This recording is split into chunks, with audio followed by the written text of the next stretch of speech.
नमस्कार मित्रांनो, तुमचं स्वागत आहे आपल्या नवीन ब्लॉगमध्ये. मी पियुष गेलतो गावात, तिथनं यांना घेतले खेळणे आणि घरी आलो तसं तिथे लग्नाचा व्हिडिओ चालू होता, तिथं बघितला जरा.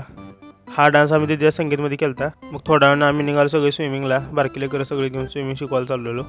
त्यावरच आमच्या बारकीला राग आला. तिला चल बाय म्हणलं, घेऊन गेलो लगेच स्विमिंगला. या बारक्यांना सगळ्यांना गाडीवर बसवलं आणि आलो आम्ही लगेच स्विमिंग टँकला. बारकीकडे पोहोच तर मी बी 2 डुबक्या मारून घेतल्या. मग माझं बघून बारक्याने बी उड्या मारल्या. मग तोवर बारकी म्हणली मी इकडे मोठ्याच्या उडी मारणार. म्हणलं ये बाय हाय कर पहिला, मग हान उडी. घेतलं सगळं करून आम्ही निघालो घरी. आल्यानंतर बारका भाऊ माझा चित्र काढायला होता. मग मी निघालो दुकानात आल्यानंतर इकडलं सिमेंटची गाडी आली. सिमेंटची गाडी उतरून आम्ही निघालो आमच्या गाडीत. आपल्या नवीन घरासाठी फरशाची डिझाईन बघायची होती म्हणून आलतो इथं शोरूममध्ये. मग इथं 4-5 फरशा बघून सिलेक्ट केल्या. निघालो आम्ही दुसऱ्या दुकानात. इथं बघा सेटअप लागलेले, जसं तुमचं रूम आहे तसे दिसणार इथं. मग इथंच होती ती मॅजिक फरशी. मग आईला उभार म्हणलं, आई म्हणली घ्यायला ना गं.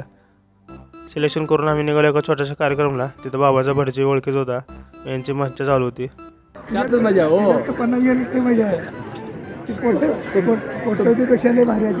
तुमचे 50 म्हणजे आशीर्वाद आहेत हो आमच्यासाठी. कार्यक्रम झाल्यानंतर आम्ही आलो घरी.